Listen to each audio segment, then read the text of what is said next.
they're statistics to us, but they are people's loved ones that we're turning out to and are trying to help in these circumstances. So, yes, we're aware of it, and it is a difficult question.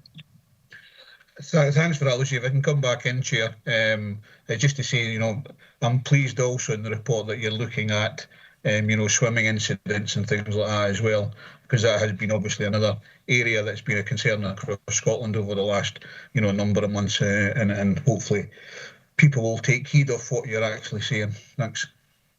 Our community fires, community action team, actually we've got a 9, it's not ours, it's one of the local youth organisations in Lockerbie has organised a 999 day, and the community action team will be there to specifically give out CPR training. Again, restricted by COVID as to what they can do, but they'll still do their best. They've adapted. And along with that, they have a great water education presentation that they do with the youngsters as well. So it's very, very much in our minds, especially when we have the water rescue capability in both Dumfries and Newton Stewart, but that's backed up by the crews in Moffat and Annan. Thank you. Thank you. And I think it's the RH Youth Group, I think, are organising that 999 Services Day this weekend. I think it is in Lockerbie. It is, yes. It's a free event. They had hoped to do it during the summer on the back of the amazing fund, but unfortunately the monies were already allocated, so they had to return the residue. So they were still keen to get. They had such a response from Network Rail and British Transport Police as well, and the Coast Guard, that they decided to go ahead and put this day on before the October holidays, with a view just to get as many kids around as possible. I think at the moment the figures are standing at something like 250 people have signed up to attend. It's to be a wet day, but hopefully that doesn't dampen their spirits too much. Absolutely, thank you. We've got just a comment. I think Sean's come back in to say that he did get most of your response, but he had a couple of connection issues. And Duke Fairbairn, you're in to speak next. Thank you, Chair. Thanks very much for that, Lucy. Yeah, previous reports and your comprehensive explanation of the figures. It's just really, I totally agree with Archie and Sean, to be fair. The lax of driving habits is incredible. I notice it every single day on the road. And it is astounding how these people are driving just now and how they're not having collisions. But yeah, you can't educate them all. The frustration with me is every day. So that aside, it's really based on what Sean was talking about earlier on, the interlinked smoke alarms. And I think, once again, without getting into politics here, I think that it's been quite a poor performance for the Scottish Government in relation to how they're expressing to the general public the need to have these interlinked smoke alarms fitted. And it's now again, as you say, down apparently to the Scottish Fire and Rescue Service to educate people on what they're supposed to do in relation to that. And I'm just picking up on the point where you were talking about earlier on that you were fitting interlinked smoke alarms. Who's funding that, Lucy? Are you funding that yourself as Scottish Fire and Rescue Service? No, that's come directly from Scottish Government. It's for high risk and vulnerable owner occupiers, because obviously if it's a private rent or a housing association, that should all be done. So no, it is Scottish Government funding. It has been there organised for really last year, but we've got everything rolled out, as I say, across. So the firefighters have all been educated in how to fit these, the criteria that's required, and it's the minimum that you require. It's the fitting of the heat detector in the kitchen, the smoke detectors in the main halls, and it's also got to be in your main room that you spend most of your time in. So it could be your living room or your bedroom or your study or whatever. And then you also need a carbon monoxide detector. Not necessarily interlinked, but a lot of the systems do have interlinkable ones. And it's very difficult because they're very simple to do. If you've got someone in the family who's handy enough with a screwdriver, and after that you're looking at electricians or getting somebody else in, which suddenly puts the cost up. They're not the cheapest of units, so there is an outlay there for every individual. I did it myself last year, and it does cost, but at the end of the day, it saves lives. So I'm just interested to dig a little deeper with this, actually, because I noticed Councillor Driver has come up there and saying, is that battery operated? Well, to a degree, it will be, won't it? Because you're not going to hardwire them. You're not electrician. No, that's correct. No. Yes. So right. They are standalone units with a 10-year battery, just the same as we've been fitting previously, but they have the ability to interlink, and they interlink themselves off their own Wi-Fi system. They don't rely on your own broadband or your own Wi-Fi. So it's just a case of linking them together by touching a button and they speak to each other. Mm-hmm. The whole reason of it is that when you're in bed at night, asleep, when your kitchen one goes off, it activates all the other ones in your house and gives you that early warning to get out. The other point as well as Chair, I think maybe we make a wee note of this actually.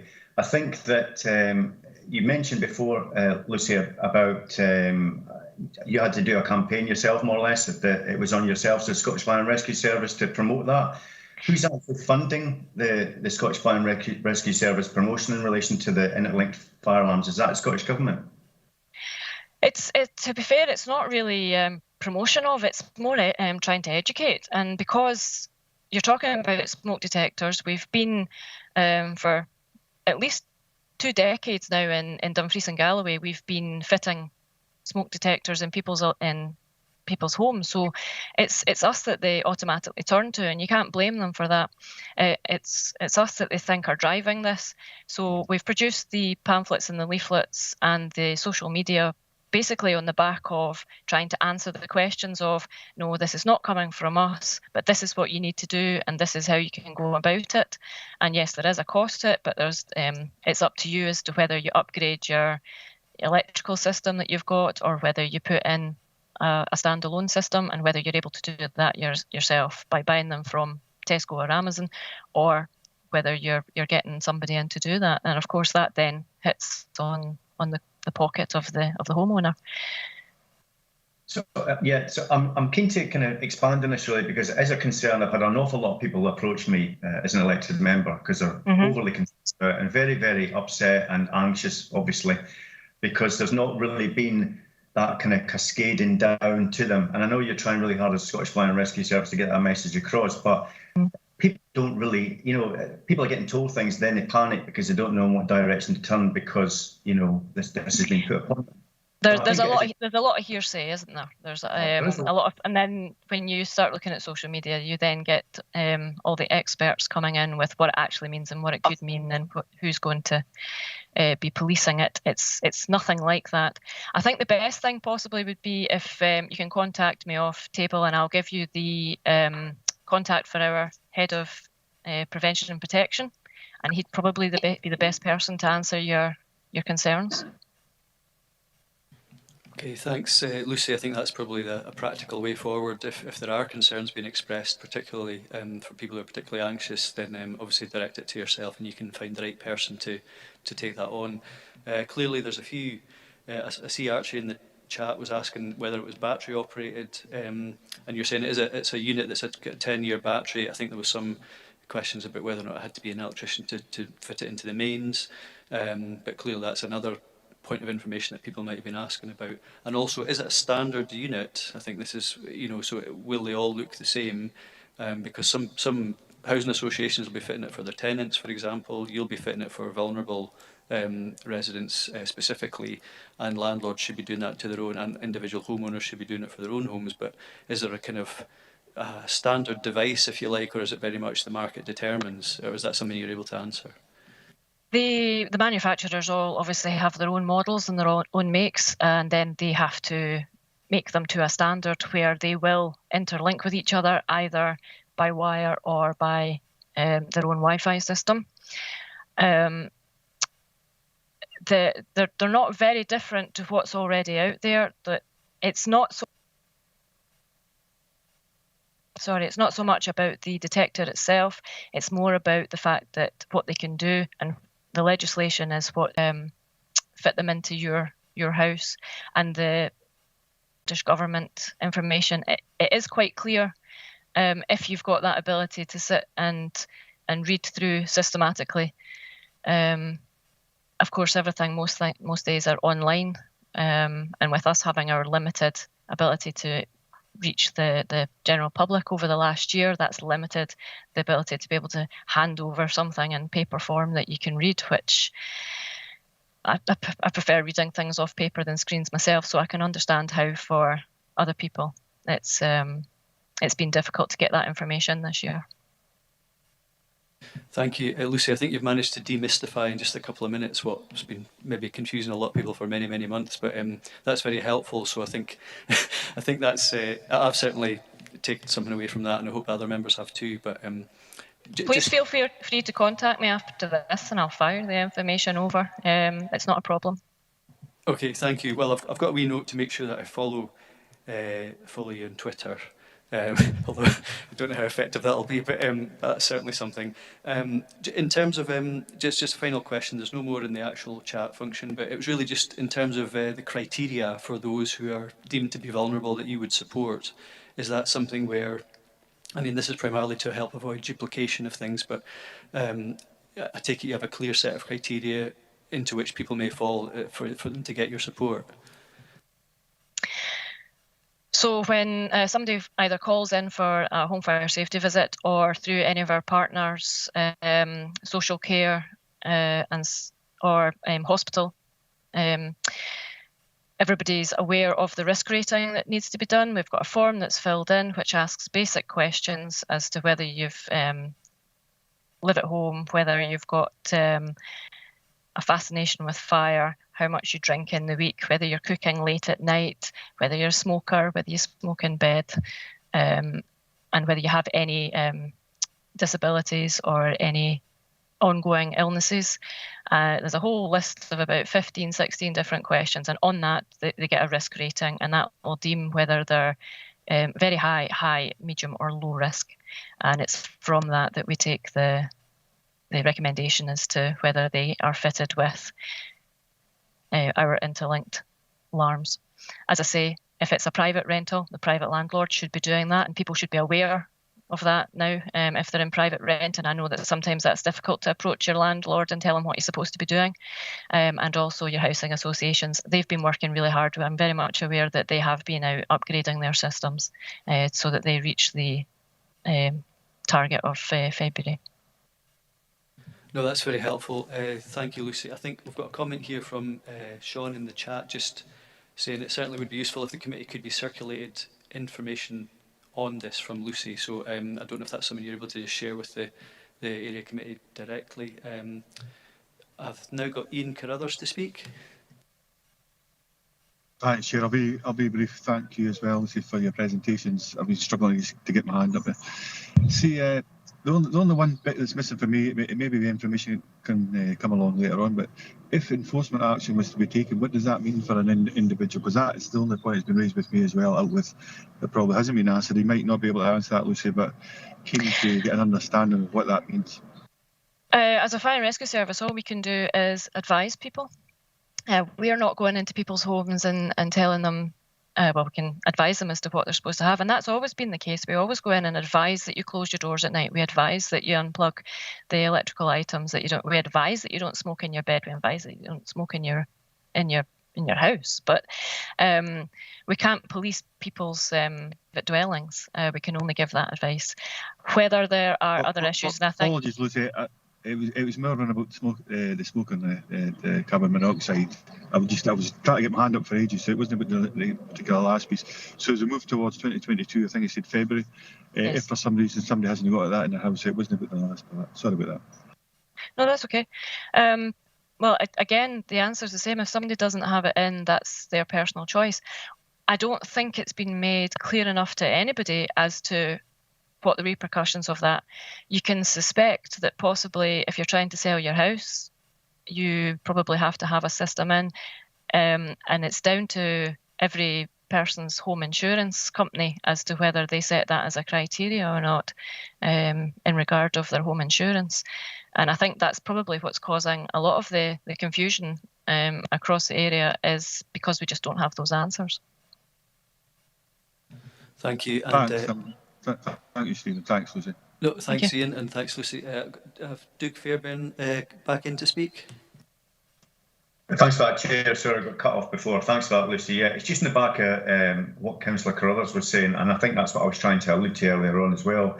It's the fact that there's no indication of what happens, what the repercussions are if you don't have that. And like you say, you can't police that and tell people what to do. But it's a clarity with the whole thing. That's what gets me, and there is no clarity as far as I'm concerned. You can do your poster campaigns, your social media and everything, but it's when that person goes to sell a house or something happens and their insurance isn't valid because they don't have that interconnected smoke alarm, carbon monoxide tester, and it's not down to you as a Scottish Fire and Rescue Service to be responsible for that. You're responding operationally to the incidents. It's what people need to know, the general public need to know. So it's not really fair putting you on the spot here, to be quite honest with you, Lucy. It's just that you're the kind of point of recognition for this, because you're the Scottish Fire and Rescue Service. So it's where do we go from here? That's what I'm trying to say, really.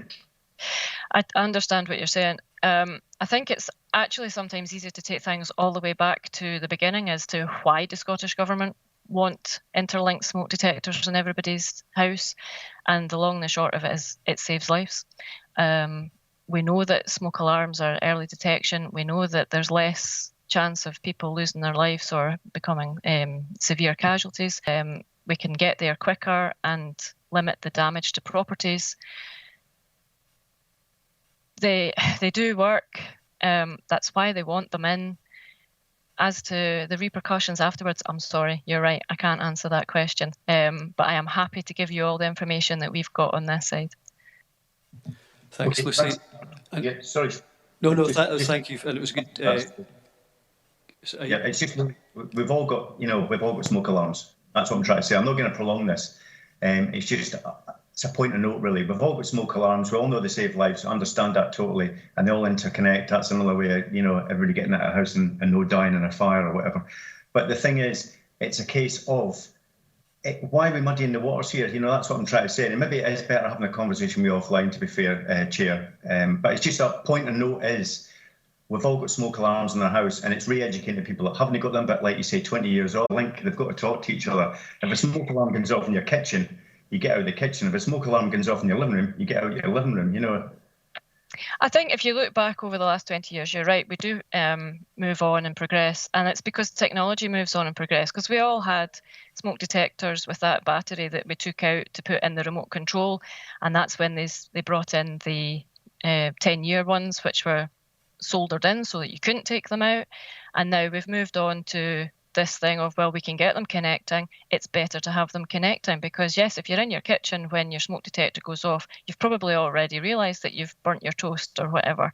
But if you're sleeping in your bed up the stairs and there's an electrical fire in your living room, you won't know about it for very long. And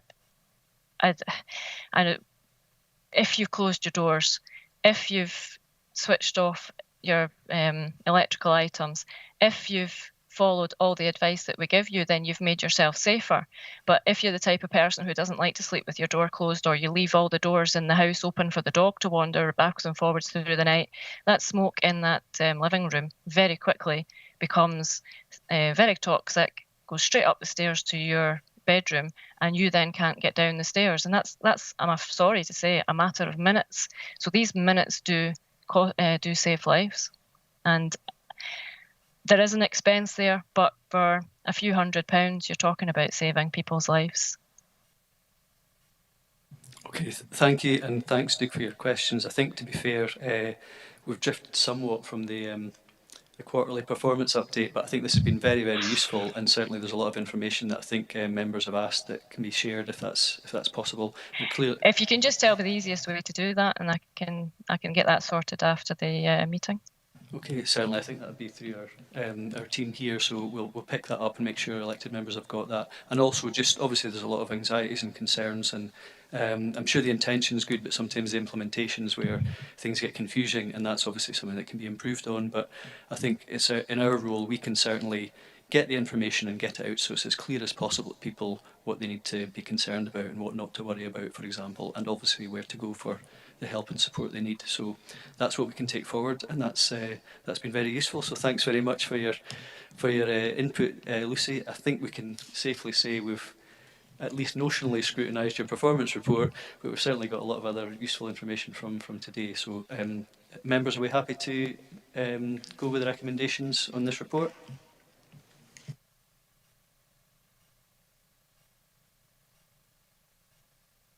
Yes. Agreed.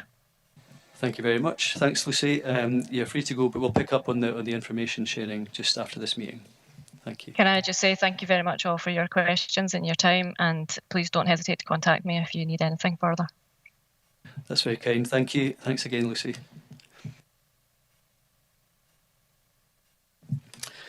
So that takes us on to item number 6, which is the Annandale and Eskdale Area Committee Tackling Poverty and Inequalities Budget 2021-22 application for funding. This is the last item of business for today, and it's to consider applications to Annandale and Eskdale Area Committees Tackling Poverty and Inequalities Budget. It just rolls off the tongue. The applications and scoring panel's recommendation are summarised in Table 1 and are presented in greater detail in Appendix 2 in your report. As we may like to do normally, shall we consider each application and make our determinations that way, just one by one? I'm sort of in your hands, members, for this one.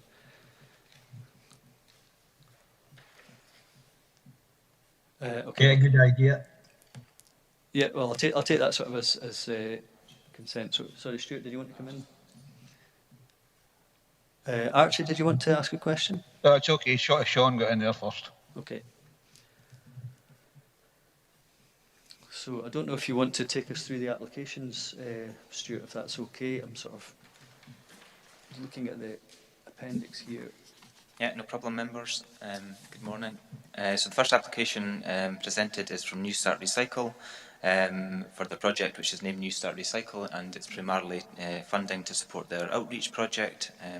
It scored highly by the scoring panel and is recommended for 100% of the requested amount, which equals £5,000. Happy to take any questions. Members, any questions on this application, or are we happy to go with the recommendations? Go with the recommendations, Stuart. Okay, I can't see any other other hands up or anything, so that's fine. We'll agree that one. On to the next one.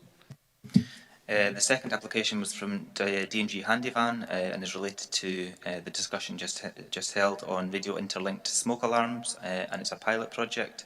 There was funding requested from Wigton Area Committee for a pilot project in that area where the Handyvan also operates. And having read through their application whilst Lucy was talking, recognising that there is linkages already with, established linkages with Scottish Fire and Rescue Service, the pilot project aims to train up their staff and volunteers and to purchase a number of smoke alarms. And the outcome of the pilot project will be to install smoke alarms, but to gather information which they will then be able to present to future funders to then install future fire alarms in properties. It is recognised in their application that they currently do already provide smoke alarms to their clients, but that the smoke alarms that they currently purchase won't meet the new legislation. I'm happy to take questions on that as well. Okay, so and this is a 50% award recommendation, isn't it? So apologies, yes, 50% award scoring 45, so the recommendation is for £1,250. Members, any questions on this application, or are we happy to agree as recommended? Happy, excellent idea. Thanks, Doug. I can't see any other hands up, so if we go on to the next, we'll take that one as agreed. On to the next application. So the third application is from the Friends of St Columba's, which operates in support of St Columba's Primary School in Annan, and is to support a breakfast club to improve equity and equality by providing breakfasts to their pupils. It scored highly with 60 points allocated and a 75% recommendation, which equates to 3,750. I'm happy to take questions. Thanks, Stuart. So we've got the recommendation there before us. Members, have we got any questions for Stuart? Any of the recommendations? Yeah, happy to support. Okay, thank you. Can't see anyone otherwise minded, so that one's agreed. On to the next one. Okay, so the next application is from First Base and is for the provision of emergency food parcels within the Annandale and Eskdale area. Scored highly with good evidence of impact and need in the area, and points were allocated at 80, so 100% recommendation with a £5,000 recommended award. Thanks, Stuart. Any questions on this one, or are we happy to agree as recommended? Happy to agree, Chair. Yeah, Chair, happy to agree. I'm just trying to look at this just now. Through you, Chair, Stuart, where was the most significant areas in relation to this? Just out of curiosity, if you can answer that. I'm just trying to look through it now. If you just give me a moment, I'll just pull up the application. Great Hannon and Lockerbie, Duke. That's fine, Stuart, that's fine. Okay, no problem. Okay, thanks for that. So we'll take that one as agreed. I think there is some information in the report about the numbers. I'm sort of juggling screens as well, Duke, so but it does sort of indicate the sort of level of cases that they were dealing with. On to the next one, sorry, Stuart. Okay, thank you. So the next application is from Dumfries and Galloway Citizens Advice Service to support their Ethnic Minority Communities project, and that's primarily to provide support through a specialist advisor to clients from ethnic minority backgrounds, targeting both British citizens and those who have migrated to the UK, and providing information in terms of visas and immigration process, benefits that are available to them to increase their income, citizenship information and support through to employment and housing. So it scored 1 second, so I'll go back another page. It scored 72, it scored highly, and with that was recommended for 75% of the requests. So the requested 5,000 and the recommended award was 3,750. Thanks, Stuart. Members, any questions on this, or happy to agree as recommended? Agree. Okay, thank you. So that's agreed. And the next one, Stuart? And the final application was from Mossburn Community Farm, Mossburn Learning with Horses and Other Animals was the project, and that was to support people experiencing poverty or poverty-related mental health issues through a programme of education and support by using animals and horses. The recommended award, just skip back a page.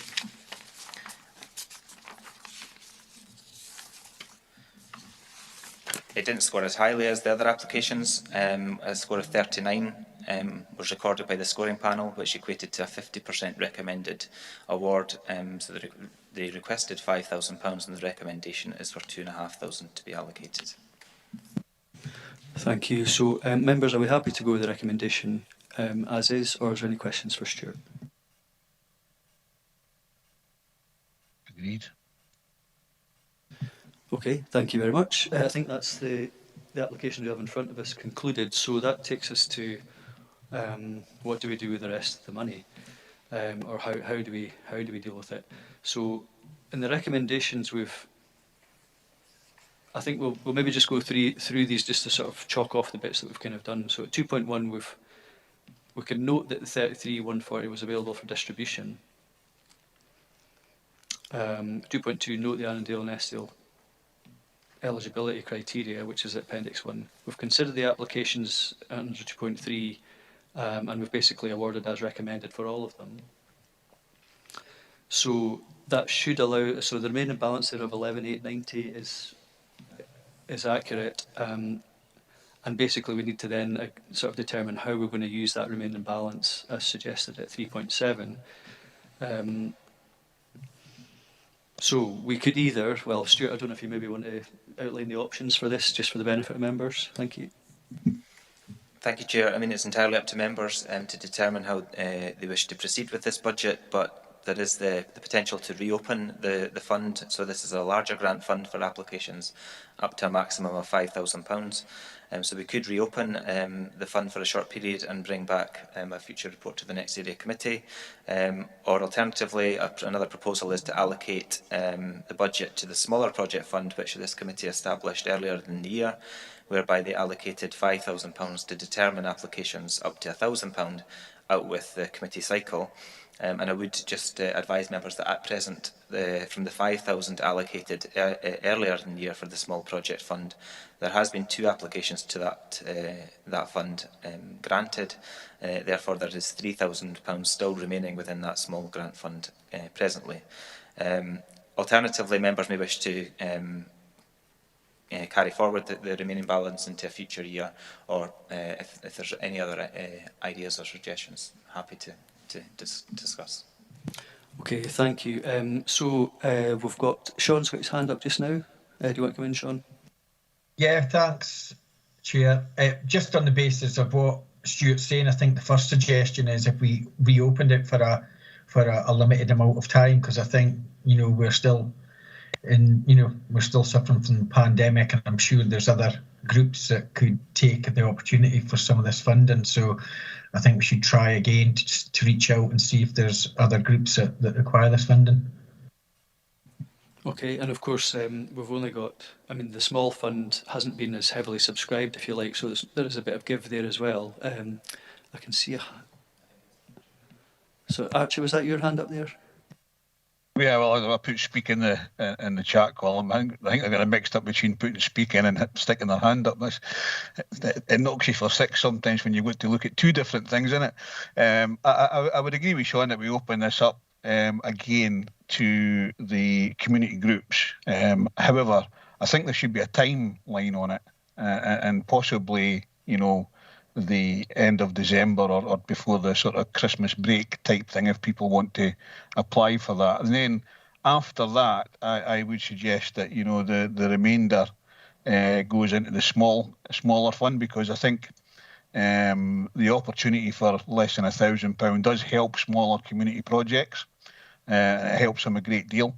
So I would agree with Sean that we open it up again for the larger opportunities till the break in December, basically, and then after that, if there's anything left, that goes to the less than 1,000.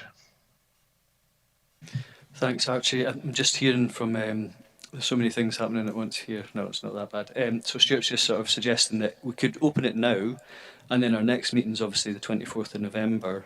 So that would allow that time to sort of circulate and percolate, and then we could bring something back to the November committee just in terms of any further interest in that particular fund. And then, as you say, we can review it then, or just put the funds into the smaller fund, and then should we need to then just carry it forward into a future year if it's not fully subscribed. I don't know if that sounds reasonable to members. Yeah, sounds good to me. Yeah. Okay, Ian, I can see your hand up. Thanks, Stephen.